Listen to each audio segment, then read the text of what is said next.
ครับเรามานมัสการพระธาตุหลวงที่อะไรนะมหานครเวียงจันทร์นะครับตอนนี้เราจะมาถ่ายรูปกันก่อนครับครับตอนนี้ก็พี่น้องเราสวัสดีครับพี่น้องเราก็มาไหว้พระธาตุหลวงนะครับที่มหานครเวียงจันทร์ครับคณะทีมครูศรีธนี40ชีวิตครับตอนนี้ก็มารถน้ำเที่ยวครับน้ำเที่ยวจากฝั่งลาวมาร่วมมาจอยกับฝั่งจากฝั่งไทยมาจอยกับฝั่งลาวนะครับตอนนี้อยู่ที่เวียงจันทร์นะครับ40 คนนะครับก็จะมาหมวกสีเนี้ยเป็นอยู่ในทริปนะครับค่าทริปนำเที่ยวรวมกันหมดเลยครับเราไปแล้วเราจากนั้นก็ไปนมัสการข้างในอันนี้เป็นครั้งที่2ในชีวิตผมครับก็เป็นที่ศักดิ์สิทธิ์นะครับของชาวลาวนะครับเดี๋ยวเราไปติดตามกันเลยครับไม่ได้พอไปเลยครับแม่ไปเลยมาครับรวมทีมงานครับรวมทีมงานรวมหมู่ครับ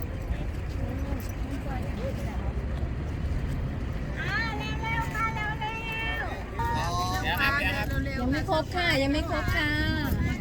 ไปเลยค่ะมาทั้งนี้แหละครับมันจะสวยครับ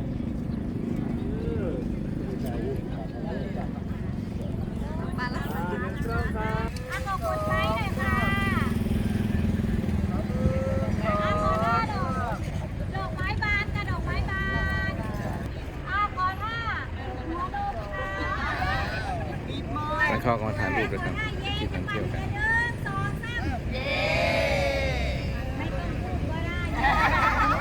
อันนี้ก็มีรูปหัวพญานาคครับเขาบอกท้ายจะไปโผล่โยงไปถึงที่อะไรนะคำชะโนดครับที่อุดรธานีทีมงานเราก็เข้าไปแล้วนะครับ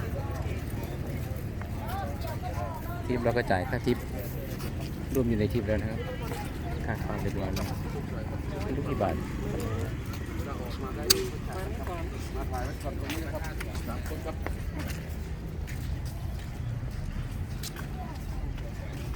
พิพิธภั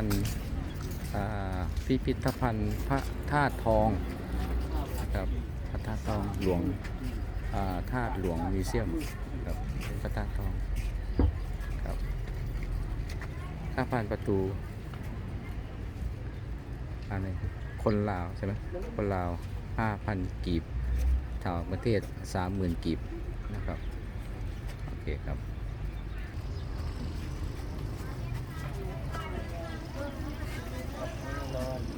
ก็ตอนนี้เราทำอะไรที่สวนดอกไม้เทียนเอาดอกไม้ที่เทียน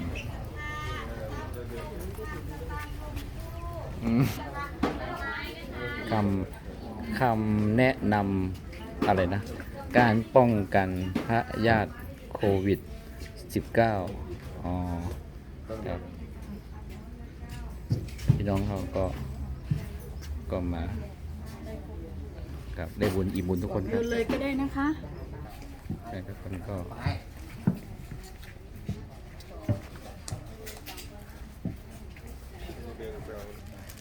ครับบุญใหญ่ครับ1 2 3ครับนี่ครูกัลยาณีกับคุณครูอะไรจำไม่ได้ครูชาติใจครับครับอันนี้อันนี้คู่ของครูอะไรนะครูบุ๋มกับครูวีระครับครับเชิญเลยครับเดี๋ยวแต่ท่านครับเดี๋ยวตอนนี้ก็ได้ถือดอกไม้ทุกเทียนมาก็มาเวียนรอบพระธาตุทองก็เรียกธาตุทองมิวเซียมนะครับธาตุคนกำลังรับดอกไม้กันอันนี้แล้วก็เวียนเทียนตัวก็เรียกตัวระเบียงลายเนาะเป็นที่เดินล้อมรอบนะเหมือนแถววัดโพไหมคล้ายๆกันสไตล์นะครับพระธาตุหลวงธาตุทองมิวเซียมเนาะธาตุทองมิวเซียม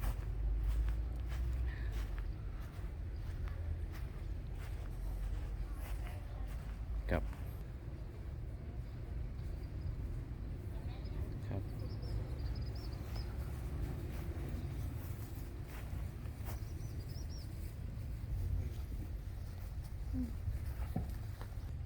อันนี้เป็นยอดคำสอน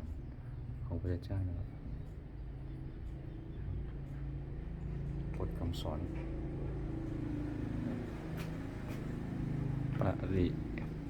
ปริวัติสอนธรรมอะไรภาษาลาวภาษาสากลภาษาอังกฤษภาษาปาลีโอเคครับก็พุทธรูปปางต่างๆนะครับ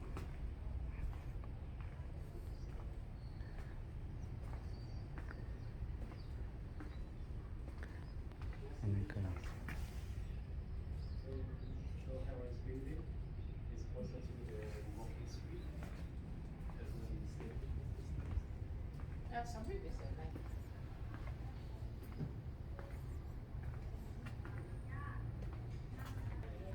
อันนี้ก็เป็นกลอง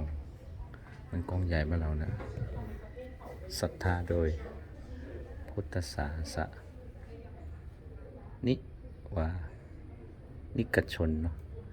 สานิกชนสวรรค์มเขตอันนี้รูปดินปั้นเนาะสวยครับ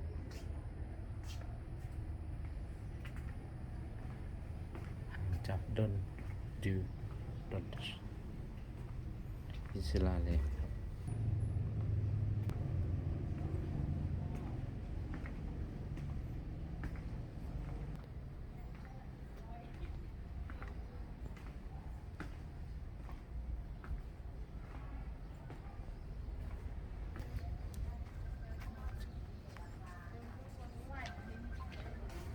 เจ้าไซเศรษฐาธิราชผู้เป็นเจ้าพระธาตุหลวงนี่แหละ อ๋อ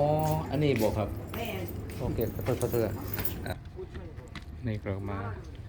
เคารพพระชัยเชษฐาธิราชนะครับ เป็นผู้ก่อสร้างพระธาตุทองนะครับพระชัยเชษฐาที่สร้าง สร้างพระธาตุหลวง พระธาตุหลวงแม่นก็ทำไมเขาเรียกว่าพระธาตุทองที่เขาเขียนเป็นพระธาตุทองมิวเซียมใช่ไหมอันเดียวกันเนาะ บูฮูเด็ก แต่ว่าชื่อเขาพระธาตุ อันนี้พระธาตุหลวงนี่ พระธาตุหลวงเวียงจันทร์เป็นสิ่งสำคัญที่สุดเนาะของเวียงจันทร์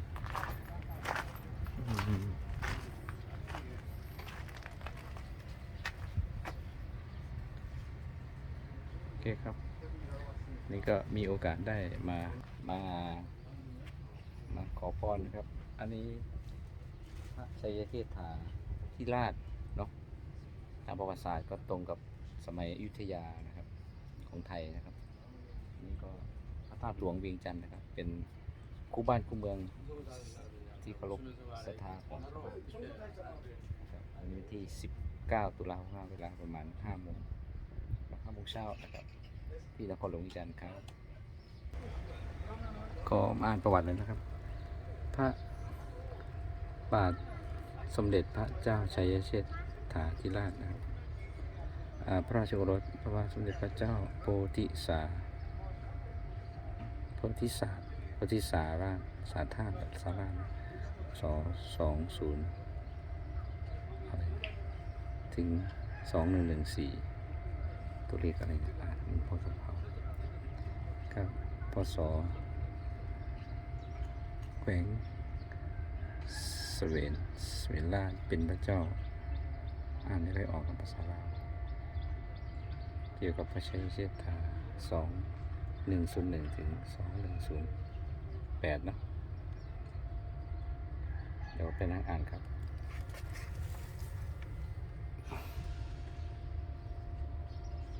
มาตั้งเวียงจันทร์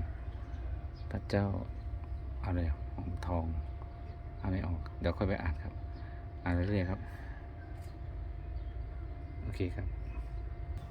ตำราพระคาถาสมเด็จพระเจ้าชัยเชษฐาธิราช